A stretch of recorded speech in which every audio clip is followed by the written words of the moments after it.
Hello everyone, welcome to my YouTube channel. My name is Shweta and currently I'm a second year BSc Nursing student at Government Medical College, Jalaun. आज की video में हम लोग discuss करने वाले हैं senate से रिलेटेड आपके जितने भी डाउट्स हैं। जैसे कि अभी अभी आपका सीनेट का फॉर्म रिलीज हुआ है। उसी पे लेके मतलब सीनेट पे ही कुछ कॉमन से डाउट्स थे काफ़ी बच्चों के, तो वो हम इस वीडियो में डिस्कस करेंगे। एंड अभी पता है कि टाइम कम बचा है, तो उसी के अकॉर्डिंग आपको कैसे प्रिपरेशन करनी है उसमें भी हम डिस्कस करेंगे। वीडियो को लास्ट तक देखना, आपको सारी चीज़ें समझ में आ जाएँगी और अगर उसके बाद भी कोई चीज़ समझ में नहीं आए, तो आप लोग कमेंट बॉक्स में मेंशन कर दीजिएगा। तो पहली चीज़ कि आपके सीनेट के फॉर्म रिलीज़ हो चुके हैं, जो कि 24 मार्च यानी कि आज से स्टार्ट हुए हैं, ठीक है? तो ये फॉर्म फिलिंग कब तक चलेगी? 26 अप्रैल तक चलेगी और आपका जो पेपर होगा, वो 21 मई को होगा। इस बार हर साल के कंपैरिज़न में थोड़ा-सा जल्दी पेपर हो रहा है, 10 से 15 दिन, बट हो सकता है कि डेट थोड़ी-सी एक्सटेंड हो जाए, बट अभी इसकी कोई गारंटी नहीं है। तो अभी जो डेट आई है, आप उसी को फाइनल डेट मान के चलो, ठीक है? और पेपर पैटर्न में क्या चेंज हुआ है, इस बार आपके 120 क्वेश्चंस पूछे जाएँगे, जो कि पहले 200 क्वेश्चन पूछे जाते थे। तो अभी इस बार 120 क्वेश्चन पूछे जाएँगे और सब्जेक्ट का जो परसेंटेज है वो इक्वल है। पहले आपसे सारे सब्जेक्ट्स जो 5 सब्जेक्ट हैं आपके, उसमें से 40-40 क्वेश्चन पूछे जाते थे। लेकिन अभी क्या है, 24 क्वेश्चंस पूछे जाएँगे और नेगेटिव मार्किंग पहले भी नहीं थी, अभी भी नहीं है। पेपर हिंदी और इंग्लिश दोनों मीडियम में आ रहा है। बाकी कोई चेंज नहीं हुआ है, बस यही है। और टाइमिंग भी पहले आपको 200 के हिसाब से टाइमिंग दी जाती थी, अभी 120 के हिसाब से आपको 2 आवर्स और 20 मिनट्स मिले हैं एग्ज़ाम के लिए। तो ये था आपका सीनेट से रिलेटेड जो भी है। उसके बाद हम बात करें कि आपको कैसे प्रिपरेशन करनी है। देखो, अभी आपको भी पता है कि टाइम बहुत कम क्या है, 2 मंथ से थोड़ा-सा कम ही है, आपका 2-3 दिन कम ही मान लो, जिस हिसाब से आपकी डेट आई है, तो उसके अकॉर्डिंग। बट आप लोग बहुत ज़्यादा पैनिक मत करो, बहुत ज़्यादा परेशान मत हो। अभी हमारे हाथ में कुछ नहीं है, बस हम पढ़ सकते हैं, तो और पढ़ के भी हम अच्छा कॉलेज ले सकते हैं, ठीक है? तो अभी आपको परेशान होने की ज़्यादा ज़रूरत नहीं है। अगर आप परेशान होके पढ़ोगे तो आपको कुछ समझ में नहीं आएगा। आराम से बैठो, आराम से चीज़ों को क्लियर करो, उसके बाद पढ़ाई करो, सब कुछ समझ में आएगा। धीरे-धीरे चीज़ों को पढ़ो, ठीक है? इतना लोड लेने की ज़रूरत नहीं है। पेपर अभी 10 दिन पहले हो रहा है, पेपर तो वैसे भी होना था 10 दिन बाद होता, बट अभी 10 दिन पहले हो रहा है। तो उसके लिए इतना परेशान होने की ज़रूरत नहीं है। चीज़ों को धीरे-धीरे क्लियर करो। एंड जो 1-2 लोग पूछ रहे हैं कि जैसे जनरल साइंस पढ़नी है, थोड़ी बहुत तो आपको जनरल साइंस पढ़नी पड़ेगी, क्योंकि कुछ चीज़ें आपकी 11th-12th में उतनी ज़्यादा नहीं दी हुई हैं, जो आपको जनरल साइंस, जैसे कि आपको कभी-कभी नर्सिंग एप्टीट्यूड में पूछ लेता है जनरल साइंस के कुछ क्वेश्चन्स। कभी-कभी आपको जो है फिजिक्स में भी कभी-कभी बहुत बेसिक क्वेश्चन पूछ देता है।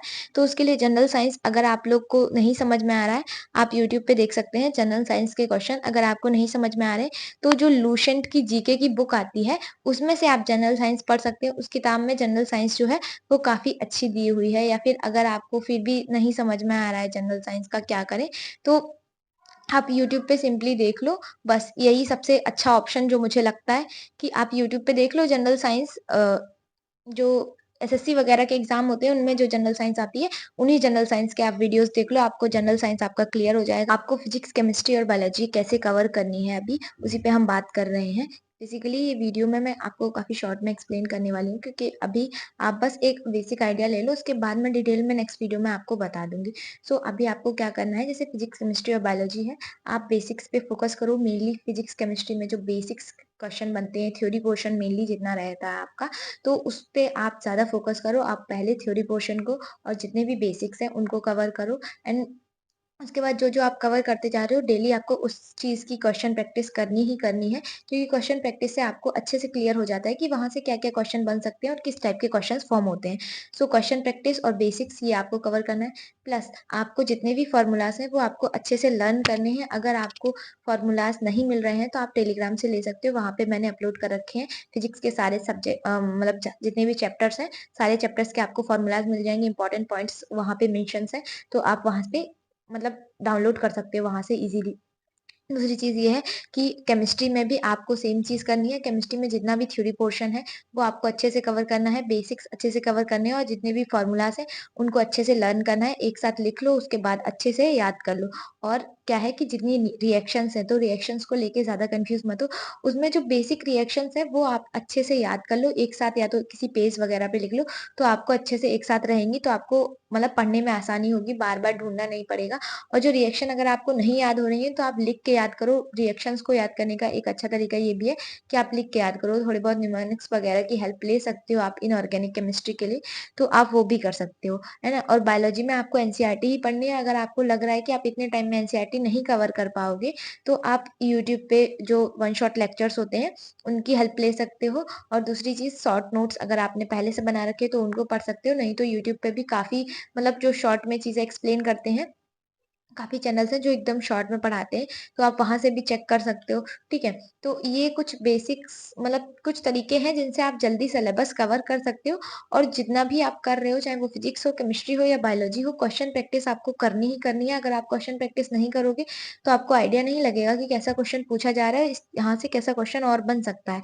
तो ये चीज़ें याद रखो और ज़्यादा परेशान हो मत, क्योंकि इतना ज़्यादा हाई-फाई कुछ नहीं पूछा जाता है आपके एग्ज़ाम में। बेसिक्स ही आता है, अगर आप अच्छे से पेशेंस रख के पढ़ाई करोगे तो हो जाएगा, ठीक है। और रही बात कॉलेजेस की, तो कोई कॉलेज ऐड नहीं हुआ है, अभी तक कोई नोटिस जारी नहीं हुआ है, तो आप लोग यही सोच के चलो, अभी आपके पास कितने 23 गवर्नमेंट कॉलेज ही हैं, उससे ज़्यादा नहीं है, तो आप उसी के अकॉर्डिंग अपनी पढ़ाई करो, ठीक है। और कट ऑफ का ये है कि कट ऑफ अगर मे बी अभी तक तो जैसे कि नोटिस नहीं आया है कि आपका कॉलेज ऐड हुए हैं, अगर कॉलेज ऐड नहीं होंगे तो कट ऑफ आपकी हाई जाएगी ही जाएगी, क्योंकि इस बार क्वेश्चंस भी कम आ रहे हैं आपके, हिंदी इंग्लिश दोनों में पेपर आ रहा है। और जैसा कि तुम्हें पता ही है, डेली डेली और ज़्यादा लोगों को पता मतलब चल रहा है, पहले तो नहीं पता था, जिस वजह से इतनी कट ऑफ हाई नहीं जाती थी, ठीक है। तो ये चीज़ समझो कि आप अपना अपना बेस्ट दो और सिलेक्शन हो जाएगा। सिलेक्शन कोई बड़ी बात थोड़ी है, अगर आप अच्छे से पढ़ रहे हो, तो पढ़ाई कर रहे हो, तब क्यों नहीं सिलेक्शन होगा, ठीक है। तो ज़्यादा परेशान मत हो। बाकी कोई भी चीज़ आपको नहीं समझ में आ रही है, तो आप लोग पूछ सकते हो। और डॉक्यूमेंट्स के लिए ज़्यादा परेशान मत हो, क्योंकि देखो उसमें मेंशन किया गया है कि आपका 1 अप्रैल 2025 के बाद का ही बना होना चाहिए, जो भी सर्टिफिकेट है, जैसे कास्ट सर्टिफिकेट है, डोमिसाइल है, तो ये आपका 1 अप्रैल 2025 के बाद का माँग रहे हैं। तो जब आपका 1 अप्रैल 2025 हो जाएगा, उसके बाद ही आपको डॉक्यूमेंट्स बनवाने हैं, तभी वो आपके उसमें वैलिड होंगे। तो अभी आप वेट करो थोड़ा-सा, उसके मैं अभी 1 से 2 दिन में आपके लिए डॉक्यूमेंट्स वाला वीडियो बना दूँगी कि कौन से डॉक्यूमेंट्स की आपको अभी नीड रहेगी, कौन से डॉक्यूमेंट्स की आपको बाद में नीड रहेगी। और अभी आपके पास इतना सफिशिएंट टाइम है कि डॉक्यूमेंट्स सारे बन जाएँगे, आपका फॉर्म भी अच्छे से फिल हो जाएगा। तो अभी ज़्यादा इधर-उधर दिमाग मत लगाओ, जितना टाइम है उसको अच्छे से पढ़ाई में यूटिलाइज़ करो। अभी पढ़ाई में जितना यूटिलाइज़ करोगे उतना ही आपको बेनिफिट होगा, क्योंकि ओवरऑल एग्ज़ाम और डॉक्यूमेंट्स ये सब बाद में आते हैं। पहले ये होता है कि आपका पहले उसमें मार्क्स तो आ जाए, उसके बाद ही तो डॉक्यूमेंट्स लगेंगे। तो ये चीज़ क्लियर रखो अपने माइंड में कि टाइम है और अभी हम कर सकते हैं, उससे ज़्यादा आपको परेशान होने की ज़रूरत नहीं है, ठीक है। सो अभी मैंने जितनी चीज़ें आपको एक्सप्लेन करी है, वो आपको समझ में आ गई होंगी। अगर नहीं समझ में आई है, कमेंट बॉक्स खुला है, आप लोग जो भी नई चीज़ें समझ में आ रही हैं, तो आप लोग पूछ सकते हो।